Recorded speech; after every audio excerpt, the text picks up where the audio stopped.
Alors nous avons vu que le milieu galiléen était caractérisé par la tradition orale, la langue araméenne et l'enracinement dans les targums, c'est-à-dire les traductions araméennes de la Bible. Le milieu judéen, lui, est extrêmement différent. Ce n'est pas le milieu de la tradition orale, mais c'est le milieu de l'écrit. C'est l'écrit qui est roi, donc c'est la Torah. Et par conséquent, c'est l'hébreu, c'est la langue hébraïque. En fait, la distinction n'est pas aussi tranchée que je le dis là, car il existe aussi, bien sûr, dans le milieu judéen, une tradition orale.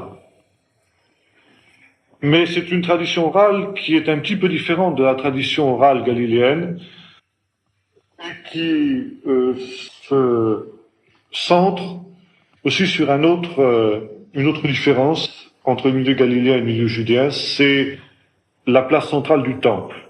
Le judaïsme galiléen et le judaïsme la synagogue, tandis que le judaïsme judéen, c'est le judaïsme du temple.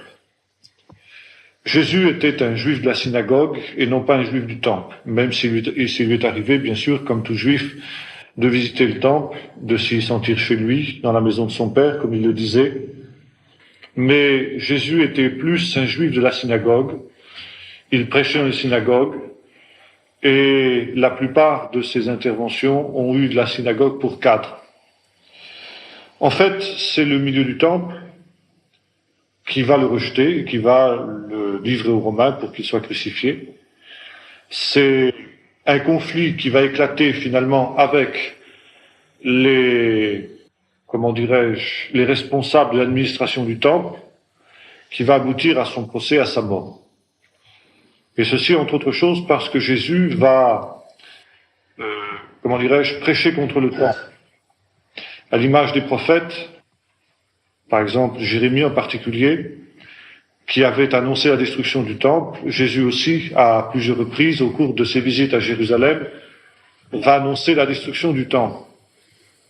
Même si il assimile le temple avec celui de son corps, nous dit l'évangile de Jean, il n'en est pas moins vrai que Jésus a prophétisé la destruction du temple et que cette prophétie a tellement marqué l'Église chrétienne primitive que c'est quelque chose qui nous a été gardé dans 3 grands discours qu'on trouve dans les synoptiques, les discours sur la destruction du temple et la fin du monde, dans Matthieu 25, Matthieu 24 et 25, dans Marc 13 et dans Luc 21. Ce sont les discours sur la destruction du temple. Et un des chefs d'accusation qui sera relevé contre Jésus au moment de son procès, c'est que justement, il a blasphémé contre le temple.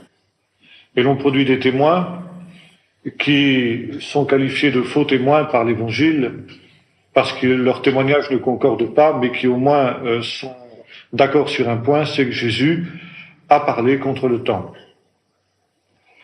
Parler contre le temple, c'est-à-dire il a prophétisé la destruction du temple. C'est ça que les faux témoins appellent parler contre le temple, blasphémer contre le temple. Et le motif essentiel de la condamnation de Jésus devant le Sanhédrin, ça va être justement ce témoignage de ces hommes qui va être décisif, beaucoup plus encore que sa prétention messianique qui, au regard de la loi juive, n'était pas un crime. C'était au regard de la loi romaine que c'était un crime de se dire Messie. Mais au regard de la loi juive, bien sûr, on ne pouvait pas juger ni condamner Jésus pour s'être dit ou proclamé le Messie. Mais par contre, Jésus va être condamné essentiellement parce qu'il est intervenu contre le temple au goût justement de ces hommes pour qui le temple était quelque chose de central. Alors, il y a 2 réalités, je dirais, qui sont ici aux antipodes, car dans le fond, il faut voir justement dans le procès, dans le conflit de Jésus, la polémique qui est celle des évangiles qu'on trouve dans le Nouveau Testament, un conflit entre le milieu galiléen et le milieu judéen aussi, entre autres, n'est-ce pas? Le milieu de la Mishnah, c'est-à-dire ce qui est répété en écho, et le milieu de la Mikra, ce qui est écrit, c'est-à-dire la Torah. il faut ajouter à cela aussi, dans le milieu judéen, la place prise par les apocalypses, et ça nous aurons l'occasion de le voir dans un autre temps. Mais je voudrais ici tout d'abord parler de deux notions qui sont extrêmement importantes pour comprendre justement l'exégèse en particulier de l'Église primitive. C'est ce que dans la tradition juive, dans la tradition judéenne plus exactement, on appelle la halacha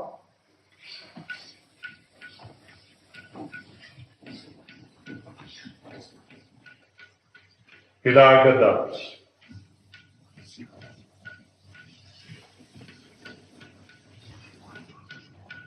Comment? Voilà. C'est un H artistique. Tiens, Catherine ne vient pas ce soir non plus? Ah bon? Bon, alors, quelle est la différence entre ces deux méthodes d'exégèse? Eh bien, la halacha, ça vient du verbe lalechet, ça veut dire marcher, aller. C'est les instructions de la Bible quant à la conduite, quant à la marche. Donc, si vous voulez, tout ce que nous pourrions appeler les prescriptions morales, les prescriptions législatives, les 10 commandements, par exemple, sont du domaine de la halacha.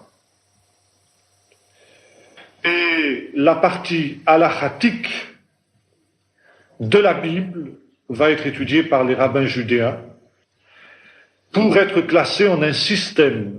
C'est ce système auquel Jésus fait allusion quand il parle justement de cette tradition, etc. Cette tradition qui peut annuler, dans certains cas, effectivement, la parole de Dieu. Et puis ensuite, nous avons la Haggadah. Qu'est-ce que c'est que la Haggadah? C'est tout ce qui n'est pas l'Acha. C'est-à-dire, c'est tout le reste. Par exemple, les récits historiques, la traversée de la mer Rouge, la sortie d'Égypte, qui n'ont pas, je dirais, un enseignement pratique immédiat, sont considérés comme Haggadah. Haggadah, du verbe hébreu léagid, ça veut dire raconter, dire, n'est-ce pas? Et les rabbins, n'est-ce pas? Et Jésus aussi, finalement. Jésus va s'inspirer aussi de cette méthode d'exégèse, vont distinguer ces deux choses, ce qui est halacha et ce qui est Haggadah. Et par exemple, vous pouvez vous amuser, si vous le voulez, à justement prendre un texte biblique quelconque, dans l'Ancien ou dans le Nouveau Testament, et puis essayer justement de faire la différence entre ce qui est halacha et ce qui est Haggadah. Paul va évidemment, lui, être celui qui va être le plus rompu à ce type d'exégèse. Et si la dernière fois nous avons parlé du milieu galiléen pour l'attacher plus aux évangiles, le milieu judéen, lui, va se retrouver davantage, évidemment, dans les lettres de Paul. Paul, qui avait été instruit au pied de Gamaliel, rabbin judéen s'il en fut, et qui va donc avoir la tournure d'esprit judéenne très, très, très, très fort, n'est-ce pas? C'est peut-être justement ce qui fait qu'on a parfois l'impression qu'il y a, enfin certains ont l'impression du moins, qu'il y a une espèce d'opposition entre Jésus et Paul. Vous savez, c'est courant dans l'exégèse moderne, par exemple, d'opposer Jésus à Paul. C'est tout simplement parce que nous avons affaire à deux tournures d'esprit différentes qui sont le résultat de deux milieux différents. En fait, bien sûr, il n'y a pas d'opposition entre les deux modes de pensée, mais c'est bien quelque chose de complémentaire et les deux choses d'ailleurs s'interpénétraient, même justement dans la vie de Jésus. Par exemple, si vous prenez le Sermon sur la montagne, bien nous avons par exemple là tout un discours qui est de type halachatique, c'est-à-dire qui a des conséquences pratiques immédiates. Voici ce que vous devez faire, voici ce que vous ne devez pas faire. Hein. Ne soyez pas comme les païens quand ils prient, qui s'imaginent qu'à force de paroles, ils seront exaucés. Mais voilà comment vous devez prier. Quand vous priez, dites notre Père qui est aux cieux, etc. Bon, là, on a quelque chose de pratique immédiat qui nous montre comment on doit marcher, comment on doit se comporter et comment on ne doit pas se comporter. Donc, nous sommes ici dans le domaine de la halacha. Nous avons par exemple des paraboles. L'histoire du mauvais riche de Lazare. Bon, voilà, ça c'est la Haggadah. Avec, ensuite, un enseignement qui, lui, va être du domaine de l'Allah.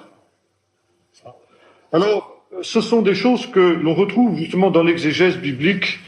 Et si on fait abstraction justement de cette méthode d'exégèse qui était typiquement rabbinique, eh bien alors on est amené à dire des énormités au sujet justement de l'exégèse de la Bible, de l'Ancien Testament comme du Nouveau Testament d'ailleurs.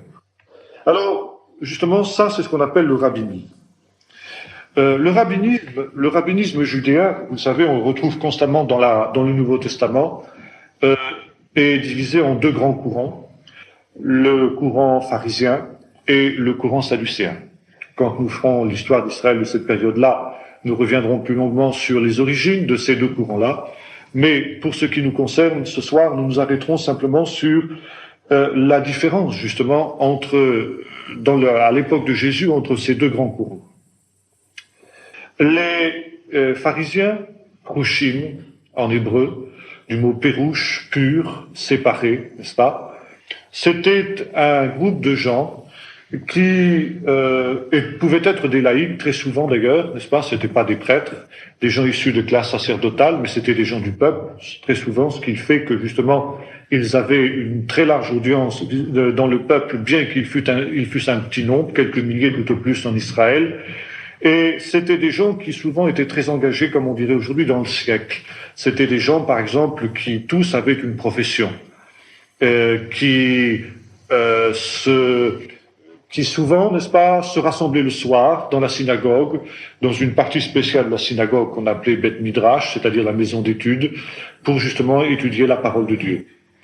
Il leur arrivait justement d'avoir des disciples, et Jésus, quand il va se comporter comme un rabbi, quand il va rassembler autour de lui un groupe de disciples, quand, après le travail, lui-même qui avait un travail, était charpentier, et quand on parle justement de Jésus le charpentier, c'était pas quelque chose de péjoratif dans Israël dans ce temps-là, n'est-ce pas, que d'être charpentier.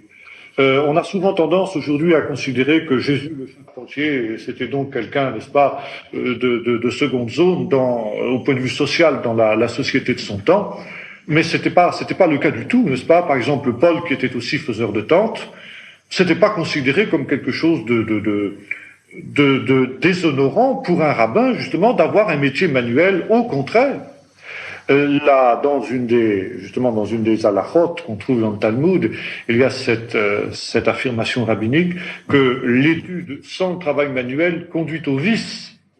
Et les rabbins exigeaient de leurs disciples, les rabbins pharisiens exigeaient de leurs disciples que tous d'entre eux aient un travail manuel. Jésus était donc charpentier, et on trouve par exemple d'autres rabbis qui étaient aussi charpentiers. C'était pas un hasard. Parmi les rabbis les plus célèbres du Talmud, il y a des charpentiers.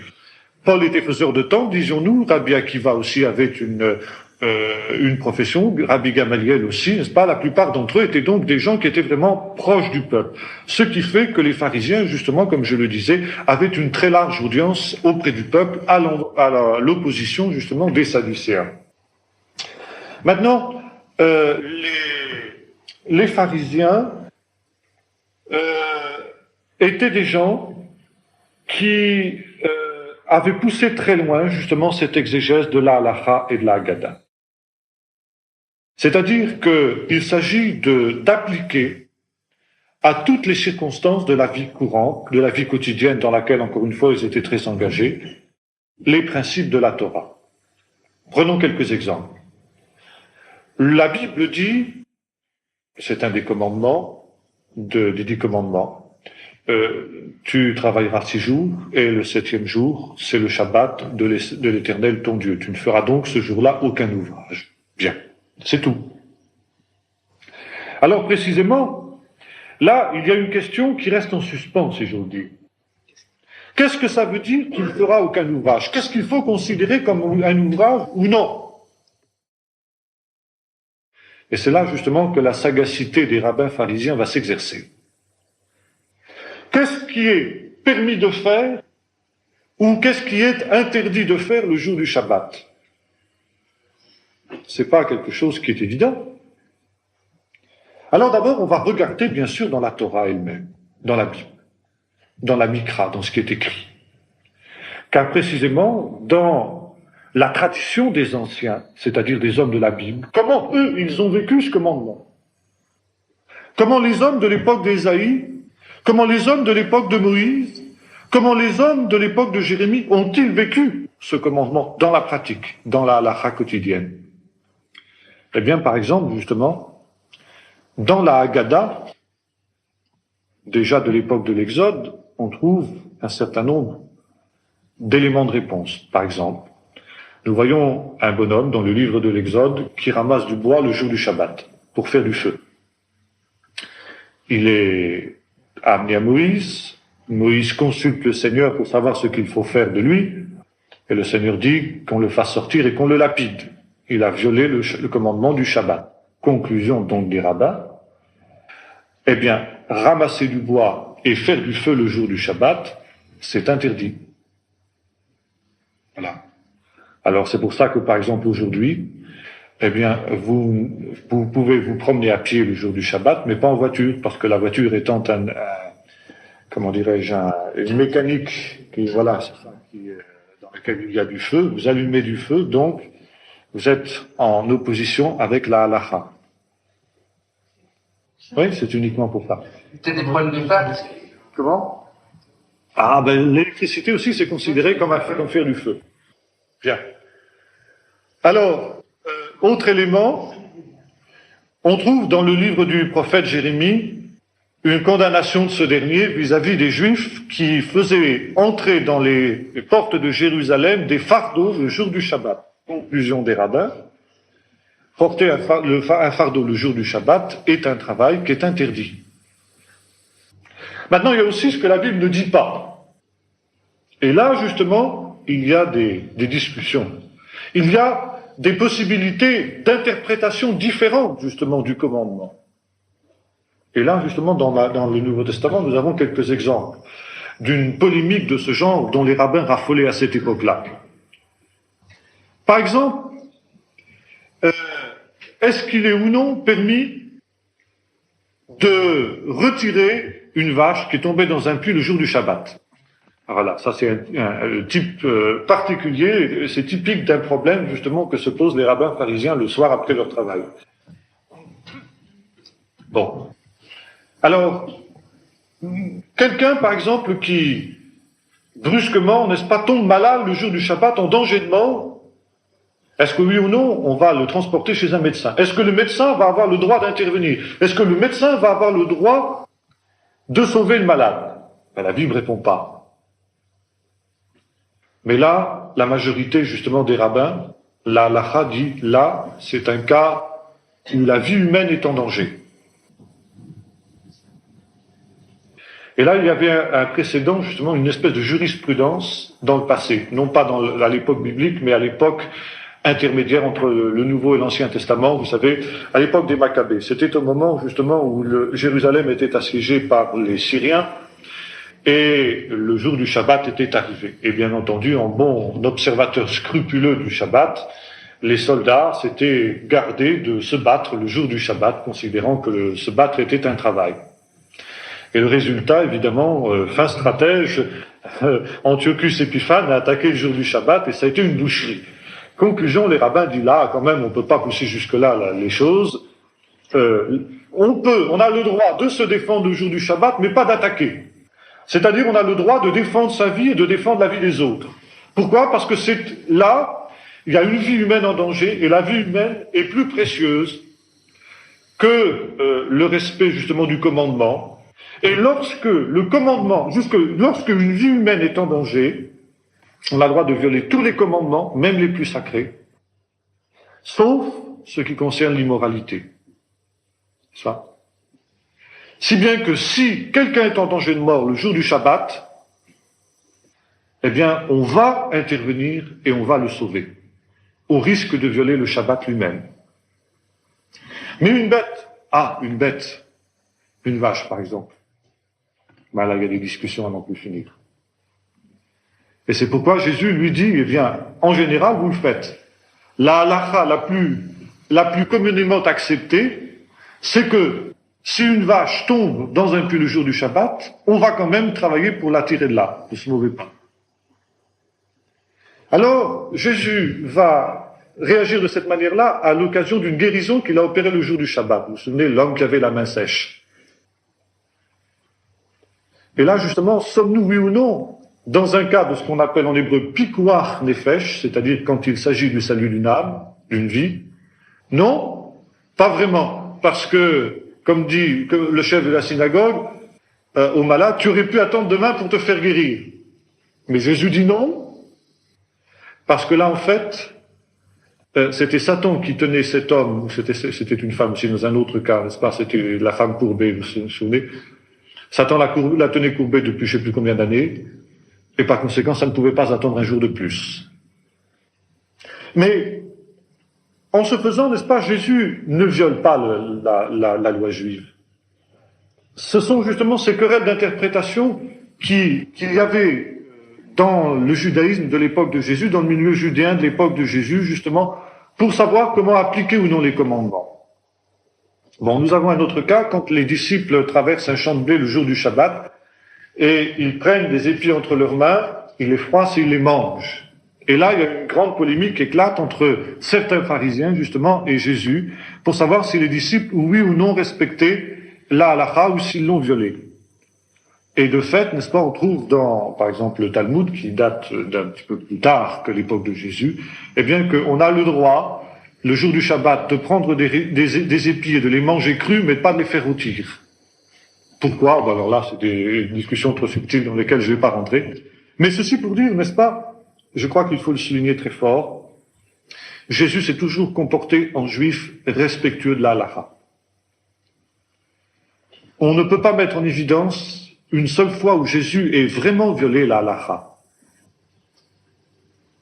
Jésus n'a donné au commandement qu'une interprétation haute, qui d'ailleurs était adoptée par certains rabbins.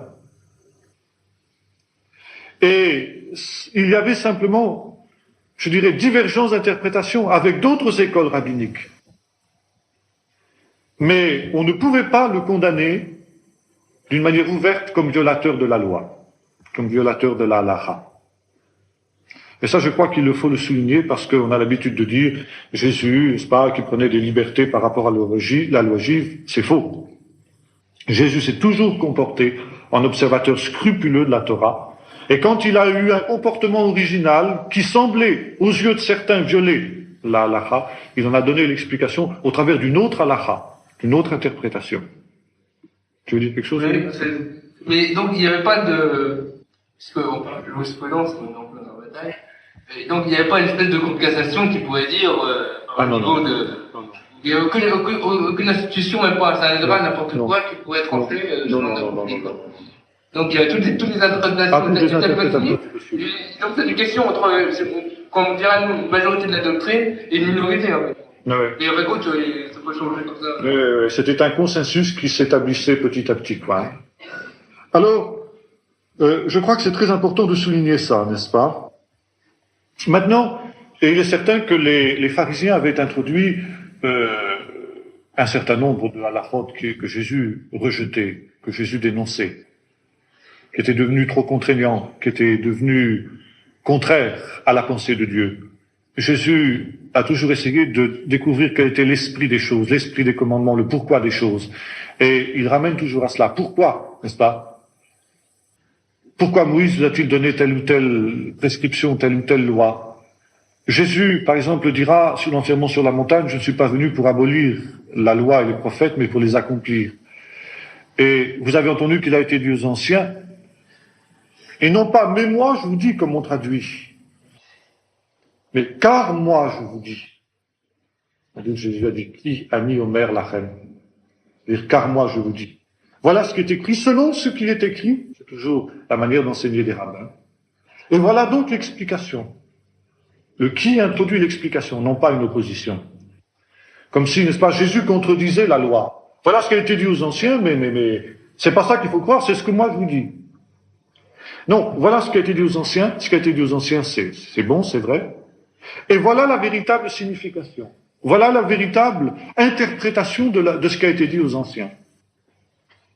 Par exemple, quand il a été dit aux anciens, œil pour œil, dent pour dent, oui, œil pour œil, dent pour dent. Mais qu'est-ce que ça veut dire, œil pour œil, dent pour dent? Ça veut dire quand on te frappe sur la joue droite, donne la joue gauche. Là, Jésus met en évidence le sens réel du commandement, le pourquoi réel du commandement. Quand il a été dit aux anciens, tu ne tueras pas, mais non seulement tu ne tueras pas, dit Jésus, le commandement signifie non seulement tu ne tueras pas, et Jésus ici ne contredit pas, bien entendu, le commandement tu ne tueras pas, mais ça veut aussi dire, bannis de ton cœur tout ce qui peut être à la base justement du meurtre, c'est-à-dire la colère, l'animosité, la haine contre le frère. Tu as entendu qu'il a été dit aux anciens, tu aimeras ton prochain, alors là, ça peut être contradictoire, et tu haïras ton ennemi. Ça, c'est pas un commandement pharisien, justement. Ça, c'est une doctrine sadducéenne. Et là, Jésus la prend de plein fouet, de fait. Les pharisiens n'ont jamais dit cela. C'était les sadducéens qui le disaient. Et c'est pourquoi, dans le fond, il y a toujours cette espèce de polémique entre Jésus et les pharisiens dans le Nouveau Testament, parce que Jésus était de loin beaucoup plus proche des pharisiens que des sadducéens. On ne peut pas dire qu'il était pharisien, parce qu'il est inclassable. Mais il est certain qu'il était beaucoup plus proche des pharisiens que des sadducéens. Et c'est quelque chose qu'on retrouve aussi dans l'Église primitive, notamment dans l'Église du livre des Actes. Les premières persécutions qui ont eu lieu contre l'Église chrétienne ont été le fait des sadducéens, et non pas des pharisiens. Au contraire, les pharisiens sont venus au secours de l'Église persécutée. Que ce soit Gamaliel, dans son intervention fameuse devant le Sanhédrin après l'arrestation des apôtres, vous savez, après la guérison du paralytique, que ce soit de nombreux pharisiens, nous est-il dit, qui croyaient à l'Évangile. Déjà parmi les disciples de Jésus, il y avait des gens qui étaient pharisiens, Nicodème par exemple. Comment? Dans les Actes, il y avait des... Absolument, absolument. Et par exemple, quand on lit les textes les plus anciens du Talmud, c'est-à-dire des écrits pharisiens, eh bien, il n'y a pas un seul mot de controverse contre l'Église chrétienne. Ce qui montre que l'Église chrétienne était sympathique aux pharisiens. Ce n'est que dans un deuxième temps, après la destruction du temple, lorsque le judaïsme s'est refermé sur lui-même, et que judaïsme, disons, les leaders du peuple sont devenus les pharisiens, que, en quelque sorte, les pharisiens ont excommunié plus exactement les chrétiens, et que les relations entre pharisiens, entre juifs, par conséquent, puisque pharisien égale juif à partir de ce moment-là, eh bien, se sont durcis, car quand on parle du judaïsme aujourd'hui, il faut savoir qu'on a affaire au judaïsme pharisien. Et par exemple, si vous voyez un juif religieux, un rabbin, par exemple, aujourd'hui, certains n'hésiteront pas à vous dire, eh bien, je suis un pharisien. Ça peut choquer parce que pharisien, dans la mentalité chrétienne moderne, c'est synonyme d'hypocrite, c'est synonyme de une consonance négative, mais cette consonance négative, il faut savoir que c'est un héritage de l'histoire de l'antisémitisme chrétien, finalement. À partir du moment où le christianisme s'est retourné contre le judaïsme et vice-versa, je dirais, au moment de la cassure, du divorce entre les deux grandes familles religieuses, eh bien, le christianisme s'est plu à relire le Nouveau Testament avec un a priori anti-juif et anti-pharisien, et le pharisien est devenu l'image justement de l'hypocrite, etc. Alors que, quand on lit par exemple les écrits pharisiens eux-mêmes, par exemple un petit ouvrage qui s'appelle Les Sentences des Pères, eh bien, il y a une description du pharisien, du faux pharisien, du pharisien hypocrite, qui ressemble beaucoup à ce qu'on trouve dans le Nouveau Testament. Par exemple, dans les malheurs à vous, pharisiens hypocrites, etc., on retrouve ça dans les écrits des Pères. Donc c'était une critique que les pharisiens se faisaient à eux-mêmes. Et il est bien évident que tous les pharisiens n'étaient pas hypocrites. Il y avait bien sûr une tendance à l'hypocrisie parce que les pharisiens étaient des gens qui étaient religieux et que la tendance à l'hypocrisie est une tendance de tout ce qui est religieux. Et les pharisiens étaient bien conscients de la chose eux-mêmes. Et encore une fois, ils s'appliquaient cette critique à eux-mêmes. Jésus avait des amis pharisiens qu'il n'a jamais dénoncés pour leur hypocrisie. Jésus n'a pas dénoncé Nicodème pour son hypocrisie. Jésus n'a pas dénoncé Simon le pharisien, qui était son disciple et dans la maison duquel il a souvent mangé, pour son hypocrisie. Il a mis en évidence ce qu'il aurait pu dire de tous les hommes, finalement, c'est-à-dire le fait qu'ils étaient obtus, qu'ils étaient fermés à la compréhension des choses du royaume de Dieu. Mais comme il le dira à Nicodème, seul le miracle de la nouvelle naissance pouvait faire en sorte que l'on comprenne les choses du royaume de Dieu. Alors je crois qu'il faut faire attention quand on parle des pharisiens aujourd'hui, de ne pas lire le Nouveau Testament au travers des lunettes qui nous ont été, qui nous sont héritées finalement de la polémique judéo-chrétienne dans l'histoire, n'est-ce pas?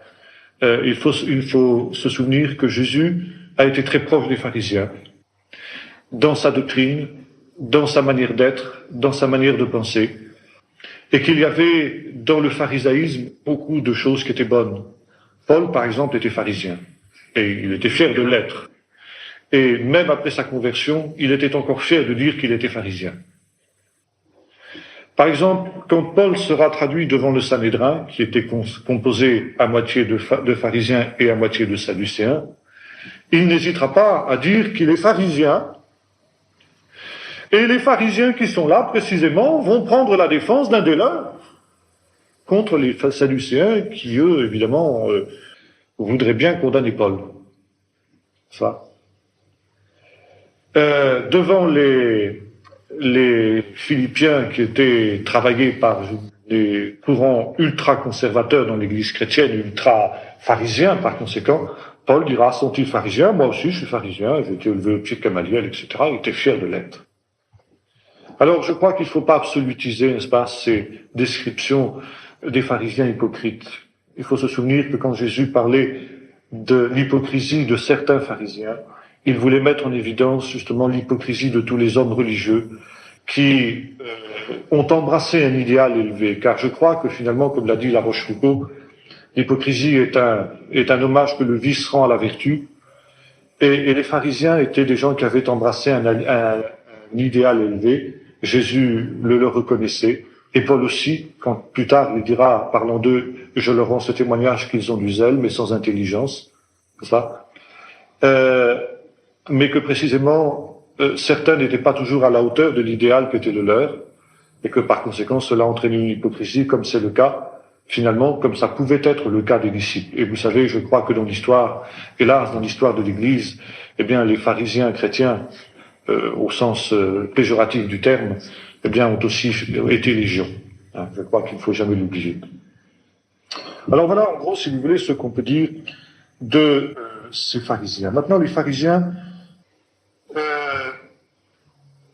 insistaient aussi beaucoup sur la transmission orale. C'est pourquoi encore ils étaient très proches de Jésus. Cette tradition orale, cette transmission orale dont nous parlions tout à l'heure, dont nous parlions la dernière fois plutôt, et précisément à côté de la mikra, c'est-à-dire ce qui est écrit, le verbe micro, écrit, c'est-à-dire la Bible écrite, ils avaient élaboré cette idée, qui n'est pas biblique, et que Jésus va dénoncer d'ailleurs, n'est-ce pas, il y avait, on retrouve un peu dans le catholicisme d'ailleurs, il y avait un autre enseignement qui avait aussi été donné par Dieu, qui avait donc la même autorité que la Bible écrite et qui était la Bible orale.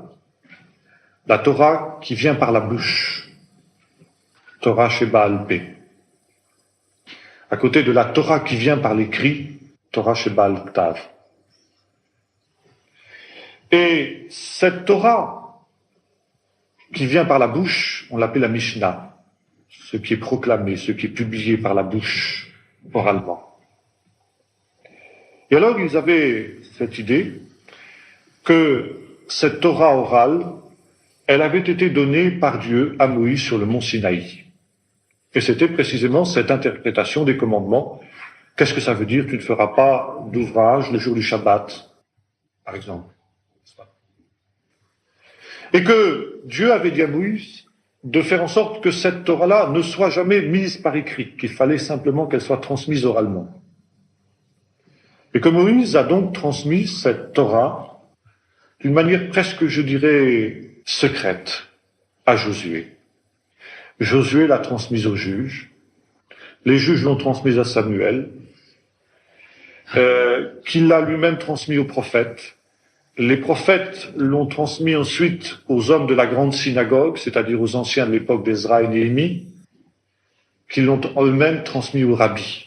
Donc les rabbis étaient les dépositaires, pensait-il, affirmait-il, d'une tradition vénérable et ancienne qui remontait à Moïse lui-même, qui avait été transmise oralement, et qui avait donc la même autorité que la Torah de Moïse. Par exemple, tout n'est pas entièrement faux, remarquez, dans cette pensée. Par exemple, la Haggadah de Pâques, celle que vous savez, remonte certainement à une très haute antiquité. Et il était de bon ton jusqu'à ces derniers temps de mépriser la Bible orale. Mais en fait, la Bible orale semble, bien sûr, tout n'est pas juste, tout n'est pas vrai, loin s'en faut. Il y a de tout, quoi. Il y a un mélange. Il y a l'humain, il y a beaucoup d'humains, il y a certainement une grande part d'humains, mais il y a aussi des choses qui viennent vraisemblablement de Dieu. Je vais vous donner par exemple quelques illustrations justement de ce qu'on trouve dans la Bible orale. En quelque sorte, la Bible orale complète ce que la Bible écrite ne dit pas. Alors, bien sûr, encore une fois, il faut faire la part de l'humain. Par exemple, on prend le récit d'Abraham. Dieu dit à Abraham, quitte ton pays, etc. Bon, la Bible orale, les rabbis s'interrogent, disent, mais enfin, Dieu dit à Abraham, comment est-ce que Dieu a parlé à Abraham? Comment est-ce que Abraham a entendu la voix de Dieu? Comment est-ce que Abraham s'est élevé jusqu'à la conception d'un Dieu unique?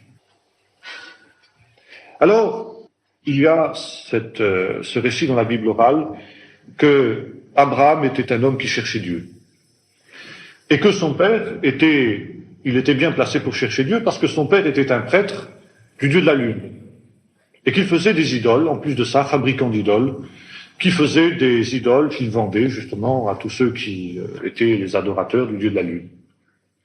Et Abraham faisait des idoles avec son père, bien sûr, il travaillait dans l'atelier de son père. Et Abraham se posait des questions, il s'est dit quand même, mais cette idole, c'est un morceau de bois, je l'ai taillé, je l'ai façonné, etc. Comment est-ce que ça peut être Dieu, ça? Et soudain, il a perdu la foi, si j'ose dire, dans les idoles de son père. Alors il a cherché un autre Dieu, il s'est dit, mais qui est Dieu à ce moment-là?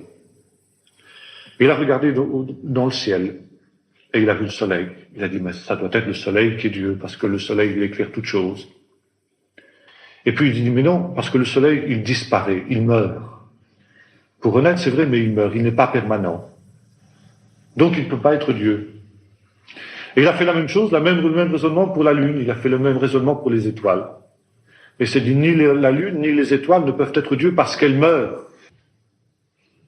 Et puis soudain, il y a une lumière qui a jailli dans son esprit, dit la Bible orale. Il s'est dit, mais qui fait renaître le soleil chaque matin? Et qui le fait disparaître le soir? Qui donc a créé le soleil? Qui a créé la lune? Et qui a créé les étoiles? Et Abraham s'est dit, c'est celui-là qui est Dieu. Alors il s'est prosterné devant ce Dieu invisible. Et alors il a entendu la voix de Dieu qui lui dit, Abraham, quitte ton pays, la maison de ton père, etc. Mais avant de faire cela, dit la Bible orale, Abraham a voulu manifester, il a prêché son Dieu. Et pour prêcher son Dieu, il a commencé par un grand acte d'iconoclasme. Il est rentré le soir dans l'atelier des idoles de son père, et il a tout brûlé. Et le lendemain, évidemment, gros émoi dans la ville de Babylone, bien sûr, de Ur, dont, dit la Bible orale, Nimrod, le célèbre Nimrod, grand chasseur devant l'Éternel, était le roi. Et Nimrod fait arrêter Abraham, ce profanateur, n'est-ce pas, ce blasphémateur, et Abraham, est condamné à mort. Il est condamné à être brûlé dans une fournaise ardente. On voit le parallélisme, évidemment, tout de suite avec l'histoire de Daniel. Et puis le même miracle pour Daniel s'accomplit. Pour les compagnons de Daniel, plutôt, Abraham sort vivant de la fournaise. Et Nimrod est convaincu, mais en même temps, évidemment, alors il décide de le laisser partir. Et Abraham part pour le pays de Canaan à partir du moment où il est sorti de la fournaise ardente. Alors on voit évidemment tout ce qu'il y a de légendaire. C'est évident qu'Abraham était dans une culture bien différente justement de la culture en quelque sorte dans laquelle est née cette légende, cette Haggadah justement, et qui était justement nourrie de toute la réflexion des prophètes de l'époque biblique sur la vanité des idoles. Vous savez les textes d'Ésaïe 43 sur l'artisan qui fait une idole, qui ne branle pas, etc. Il prend un arbre, il en fait deux morceaux, un avec lequel il fait une idole, l'autre avec lequel il se chauffe, il fait son pain, il mange, etc. Puis ensuite il se procède devant son idole. Bon, enfin, c'est toute la polémique qui est sous-jacente à cette Haggadah qu'on trouve justement dans la Bible orale. Et bien évident que l'Abraham historique n'avait pas encore ce genre de préoccupation-là, il n'avait pas cette conception philosophique et métaphysique de Dieu, n'est-ce pas, se disant qu'il est celui qui est derrière les étoiles, etc. Bon, mais ce qui est en tout cas très intéressant, et ce qui est historique dans cette Haggadah, c'est qu'effectivement, l'archéologie, comme nous l'avons vu, a prouvé qu'Abraham était bien, la famille d'Abraham était bien une famille de prêtres qui étaient des adorateurs du Dieu de la Lune. Et ça, à l'époque de Jésus, on ne pouvait pas le savoir. C'était quelque chose qui était effectivement venu par une tradition orale. Alors, ça a amené certains savants aujourd'hui à revoir, avec un œil tout à fait différent, ce problème de la tradition orale. Et à penser qu'au travers de la Haggadah, eh bien, il y a des choses qui sont historiques vraisemblablement, et des choses qui méritent évidemment d'être soumises à une critique extrêmement serrée, extrêmement sérieuse, mais qui sont peut-être intéressantes. Et Jésus croyait d'une certaine manière à une certaine tradition orale. Par exemple, justement, certainement appartiennent à cette tradition orale tout ce que nous trouvons, en tout cas que Jésus adopte, dans le Nouveau Testament et qui ne sont pas dans l'Ancien Testament. Et que précisément les Sadducéens contestaient. Vous savez que, en tout cas, c'est la définition très lapidaire que le Nouveau Testament nous donne de la différence entre pharisiens et sadducéens. C'est que les pharisiens croyaient dans la vie dans l'au-delà, la rétribution des justes et des injustes, la résurrection, les anges, les démons, enfin le monde de l'au-delà, le monde surnaturel. Ce à quoi les Sadducéens ne croyaient pas. Et ils n'y croyaient pas parce qu'ils ne voyaient pas dans la Bible écrite, ils ne voyaient pas de traces de ce genre de doctrine. Et de fait, vous aurez beaucoup de mal à mettre en évidence dans l'Ancien Testament des textes qui nous parlent, en tout cas d'une manière explicite, de doctrines telles que justement les doctrines des anges ou des démons, etc. On le trouve, c'est vrai, mais d'une manière extrêmement discrète. Il en va de même de la résurrection, si l'on nommait le livre de Daniel qui en parle d'une manière explicite. On trouve des allusions à l'espérance d'une résurrection. Par exemple, des textes d'Ésaïe 24, où il dit que le Seigneur anéantit la mort pour toujours. On peut voir également dans le chapitre 37 d'Ézéchiel sur la résurrection des ossements desséchés, peut-être un arrière-plan d'une certaine foi dans la résurrection des morts au dernier jour. Mais la doctrine élaborée telle qu'elle existait dans le milieu pharisien à l'époque de Jésus, on ne le trouve pas. Mais il est bien évident, quand on remonte dans l'histoire historiquement, que les Hébreux de l'époque biblique étaient des gens qui avaient une foi dans la résurrection, qui avaient une foi dans la vie dans l'au-delà, dont on ne trouve pas de traces dans la Bible. La meilleure preuve,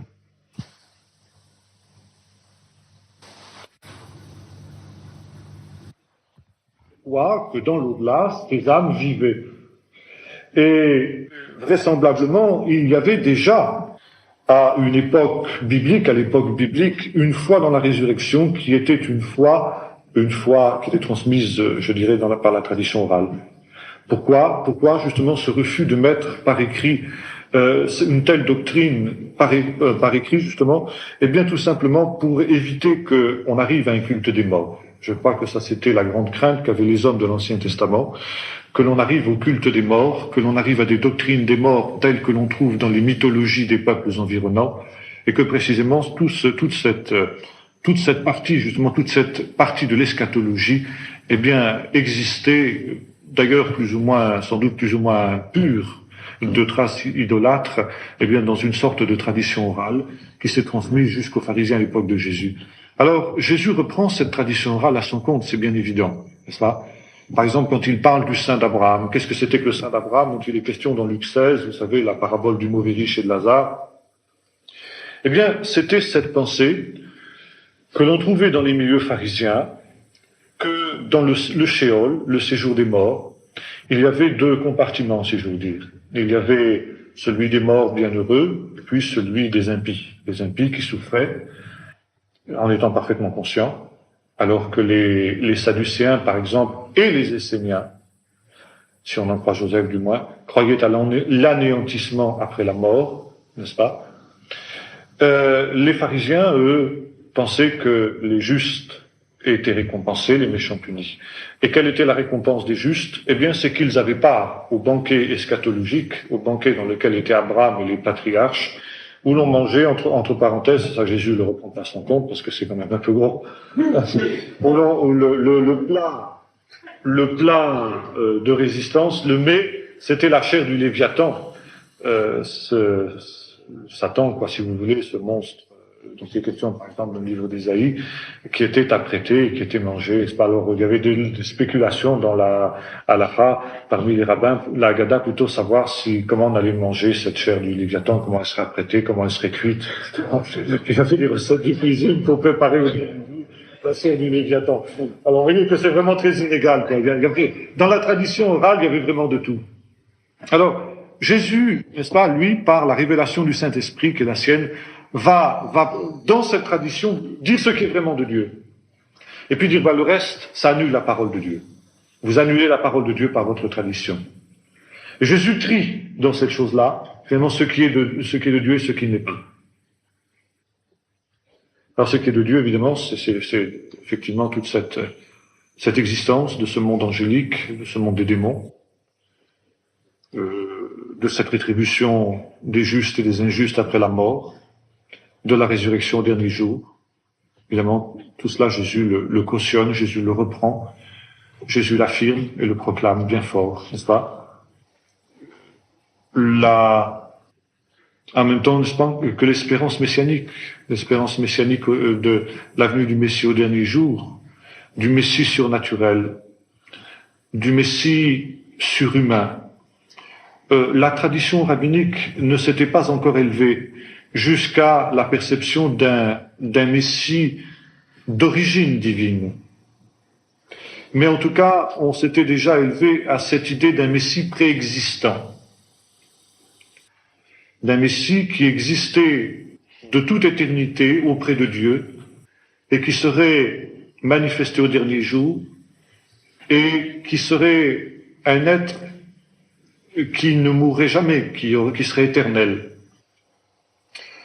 Par exemple, il y avait des traditions qui l'assimilaient à Melchizedek. On retrouve ça dans l'Épître aux Hébreux, n'est-ce pas? Où il est dit que Melchizedek, alors voilà un exemple typique justement de la réflexion rabbinique. C'est pas la halakha ni la Haggadah, c'est encore un autre type d'exégèse qu'on appelle le Midrash.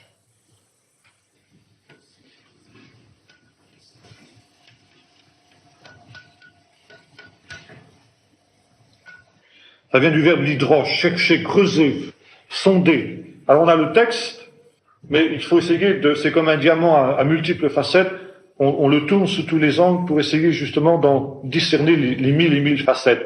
C'est-à-dire de voir ce que le texte dit, et puis aussi ce qu'il ne dit pas, car les silences de la Bible sont éloquents.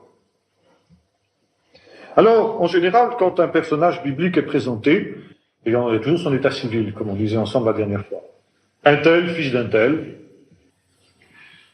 qui est intervenu, n'est-ce pas, l'année de tel roi ou à tel moment de l'histoire, n'est-ce pas, qui a engendré tel et tel fils, et puis qui est mort, n'est-ce pas, après avoir vécu tant et tant d'années. Bon, ça c'est pratiquement courant. Vous avez un personnage qui échappe à cette règle, c'est Melchizedek. Les rabbins l'avaient remarqué. Melchizedek, il apparaît comme ça, sans qu'on sache ni d'où il vient, ni d'où il va. Quelle est son origine et quelle est sa fin? Quel est son père? Quels sont ses descendants? Dans quelles circonstances il est mort? Conclusion des rabbins, il n'avait pas de père, donc il n'a pas de commencement. Donc il est éternel.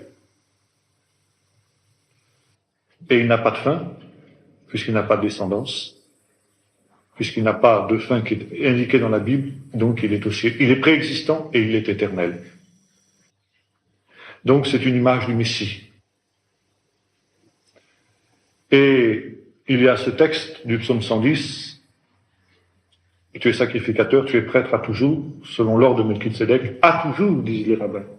C'est donc bien la preuve que Melchizedek est éternel, que Melchizedek est préexistant et éternel. Et Melchizedek est assimilé au Messie. Je ne veux pas dire qu'il faut faire nous cette assimilation-là, mais je veux dire qu'il la faisait. Et il y avait donc dans la tradition rabbinique, la tradition pharisienne, et non pas sadducéenne, ni essénienne. Et dans la tradition pharisienne, si essénienne aussi, pardon, on trouve ça aussi chez les Esséniens, cette pensée que le Messie, à partir de textes comme celui de Melchizedek, était préexistant et était éternel. On trouve aussi chez les rabbins cette pensée qui est le fondement du christianisme, que la justice d'un homme particulièrement saint, des juges d'une certaine manière, c'est-à-dire des prophètes, et puis surtout des martyrs, a une valeur expiatoire pour les péchés des autres.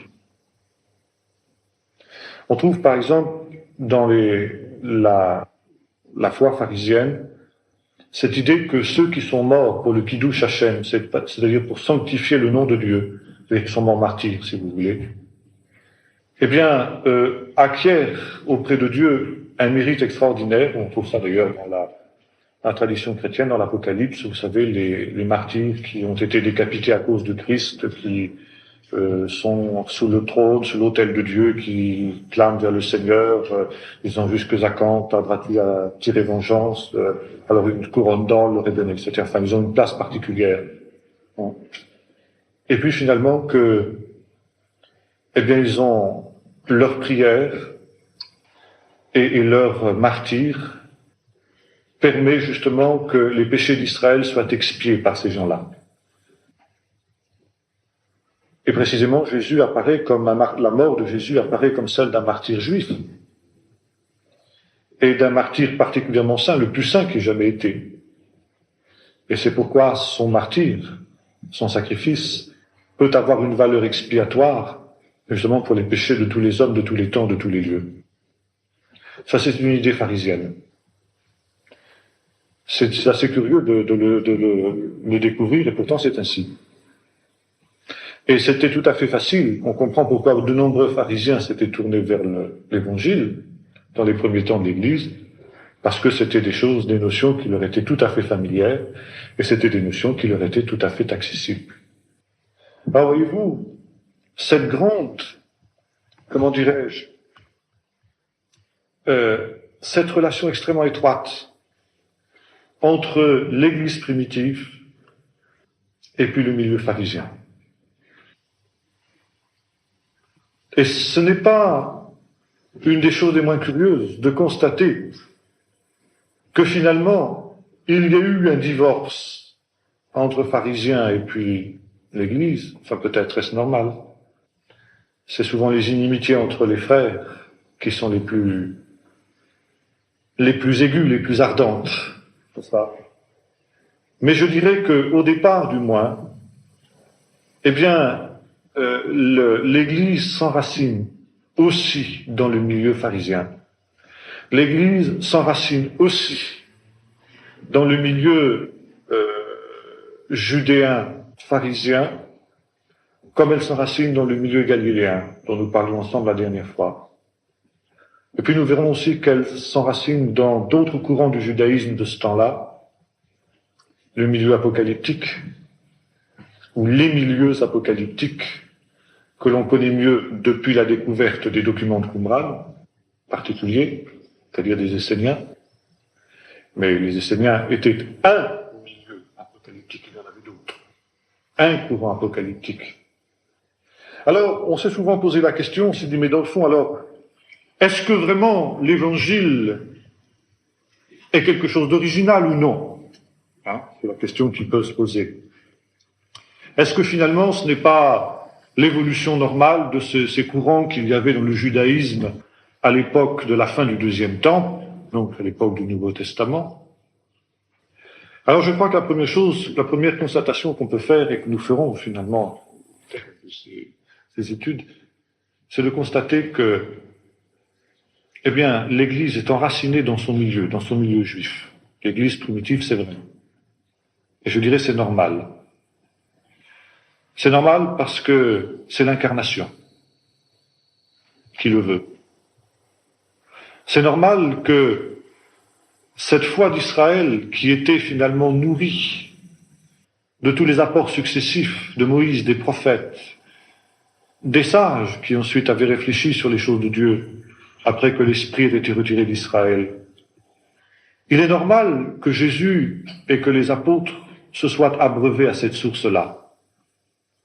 Jésus était, et le christianisme primitif était, l'accomplissement des espérances d'Israël. Donc il était normal que le christianisme soit au confluent de tous ces courants-là.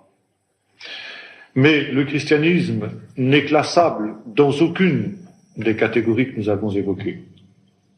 Il y a des points nombreux, très, très nombreux avec le pharisaïsme. Mais il est bien évident que le christianisme n'est pas. Jésus n'était pas pharisien. Les apôtres n'étaient pas pharisiens. Paul n'était plus pharisien quand il s'est tourné vers Jésus-Christ. Il a cessé de l'être. C'est très clair. Le christianisme n'était pas essénien, comme on a essayé de le croire après la découverte des manuscrits de la mer Morte. Il y a des points très nombreux avec l'essénisme, nous avons l'occasion de voir. Mais le christianisme n'était pas un essénisme rebouli. Il y a des différences énormes. Et en fait, on a toujours essayé de classer Jésus dans une des catégories de son temps. On a essayé de faire de lui un zélote, avec beaucoup plus de difficultés. On a essayé de faire de lui un sadducéen aussi. Ça a toujours échoué, parce que Jésus est inclassable, parce que le christianisme transcende tous ces courants-là. N'est-ce pas?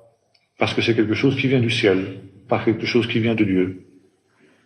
Alors qu'il s'incarne dans les choses de la terre, mais qui va au-delà, bien au-delà, et qui amène une révélation tout à fait nouvelle, en même temps qu'ancienne.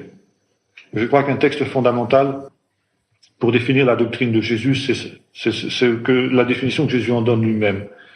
Le scribe instruit des choses du royaume de Dieu, semblable à un homme qui tire de son trésor des choses anciennes et des choses nouvelles.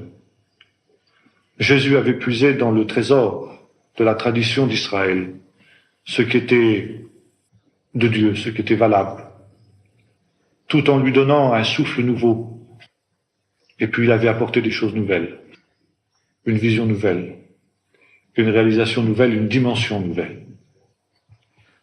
Et c'est en cela que il nous faut toujours éviter deux choses.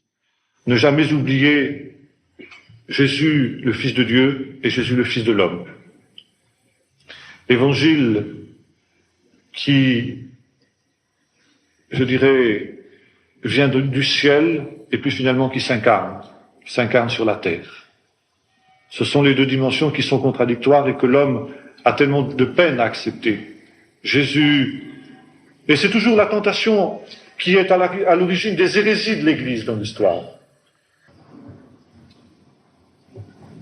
Par exemple, il y a deux hérésies sur lesquelles nous aurons l'occasion de revenir, mais qui découlent directement justement de cette non-compréhension de cette dimension-là, de ces deux dimensions, celle à la fois du Fils de Dieu et du Fils de l'homme.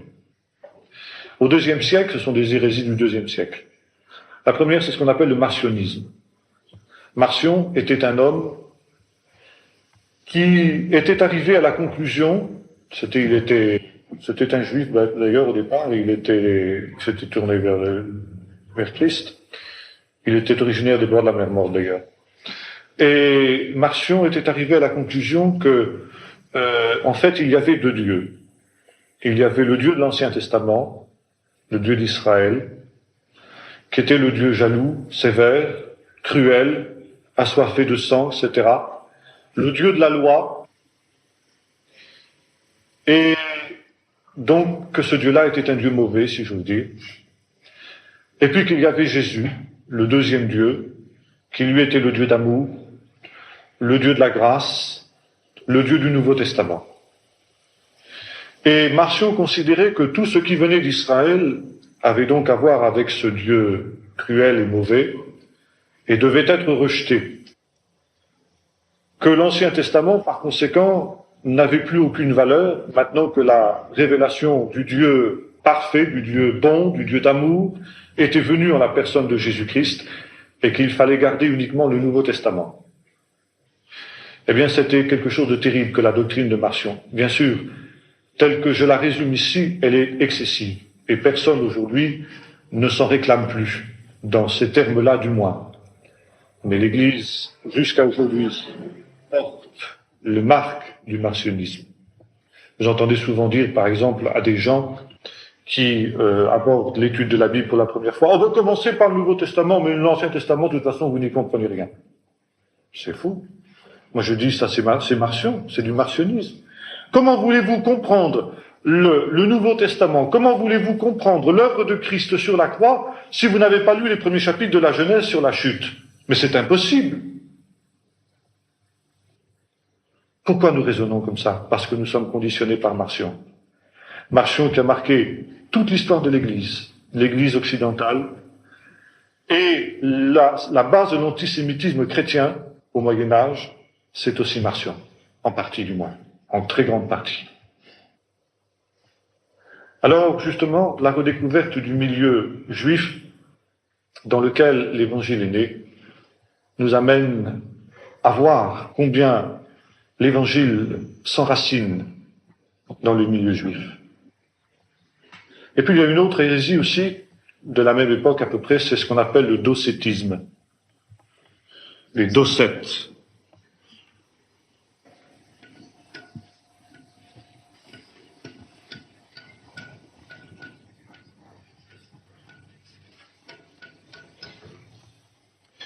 Les docètes, c'était des gens, on trouve par exemple déjà une polémique de Paul contre les docètes dans certaines de ses épîtres, par exemple l'épître aux Colossiens, ou l'épître aux Éphésiens un peu, mais surtout l'épître aux Colossiens. Paul avait affaire déjà à des gens qui étaient déjà des prédocètes. C'était des gens qui insistaient sur Jésus le Fils de Dieu, à un point tel qu'il était pratiquement vidé de toute son humanité. Alors il était désincarné. C'était un homme qui n'avait plus de patrie, si j'ose dire, qui n'avait plus d'autre origine que le ciel, et qui aurait bien pu aussi bien être un Africain, si vous avez connu les Africains à cette époque-là, ou bien un Indien d'Amérique du Sud, que finalement un Juif. Et par conséquent, ça allait très loin, ça aboutissait à penser que Jésus, eh bien l'homme Jésus, et on trouve ça dans l'islam. L'islam est un docétisme rebouilli, si j'ose dire. L'homme Jésus, finalement, il y avait deux natures dans Jésus, quoi. Il y avait sa nature humaine et puis sa nature divine. Et que le véritable Jésus, c'était le Jésus spirituel, le Jésus qui était venu du ciel, qui par exemple au moment de la croix est remonté au ciel. Et c'est simplement l'homme Jésus qui a été crucifié. Si bien que le véritable Jésus, le Jésus Dieu, le Jésus Fils de Dieu, n'est pas mort sur la croix. Dieu n'est pas mort. En Jésus, Dieu n'est pas mort. Voyez-vous, c'était simplement l'homme Jésus. Et certains sont allés plus loin, l'islam a repris ça. Même d'ailleurs, le Jésus historique a été enlevé au ciel, et puis c'est un vulgaire brigand qu'on a crucifié sur la croix à la place de Jésus. Mais Jésus, historiquement, n'a pas été crucifié, disent les musulmans. Jusqu'aujourd'hui. Ils reprennent ça des docètes. Alors évidemment, c'est pareil. Mis à part les musulmans, plus personne aujourd'hui ne professe le docétisme dans cette outrance-là. Mais nous sommes influencés par le docétisme. Quand on voit, par exemple, les représentations de l'iconographie chrétienne, Jésus et les apôtres habillés à la mode de la Renaissance, avec l'auréole autour de, n'est-ce pas, avec les cheveux longs, etc., et puis l'imagerie, l'iconographie traditionnelle, nous sommes en plein docétisme. Ça n'a plus rien à voir avec le Jésus humain, le Jésus historique, le Jésus qui s'est incarné, la parole qui a été faite chair et qui a habité parmi nous, pleine de grâce et de vérité, dont nous parle Jean. Ça n'a plus rien à voir. C'est un Jésus surnaturel, c'est un Jésus surhumain, c'est un Jésus divin, mais qui n'a plus aucun contact avec la terre. Résultat, on ne le prie plus, on ne s'adresse plus à lui, il ne peut plus intervenir aujourd'hui. Comme par exemple, j'avais vu lorsque j'avais parlé aux filles de Saint Paul, il y a quelque temps de ça, eh bien, c'était vraiment une réaction typiquement docétiste. Quand je leur parlais justement du Seigneur qui peut intervenir au niveau de nos vies, qui peut s'occuper de répondre à nos prières dans les moindres détails, il y en a une qui m'a dit, mais j'y crois pas, c'est pas possible, il est là, il est dans le ciel, il est loin, on ne peut pas l'atteindre. Bon, c'est le docétisme. Alors ce sont justement des hérésies, ça, qui viennent du fait que l'on a oublié l'incarnation. Qu'on a oublié que Jésus était pleinement le Fils de Dieu, mais qui était pleinement homme aussi. Et que pleinement homme, il s'est incarné justement dans un milieu, dans une culture, et que son message, son enseignement, sa vie, son comportement s'incarne aussi dans cette culture-là. Et c'est pourquoi, finalement, reprendre cette vision-là, eh bien, c'est rééquilibrer ce qui est une tendance du christianisme occidental à partir de ces deux hérésies fondamentales, qui ont été éradiquées en leur temps dans leur forme outrancière, mais dont les séquelles sont restées et ont été à l'origine des hérésies subséquentes, notamment celles qu'on trouve dans le catholicisme historique.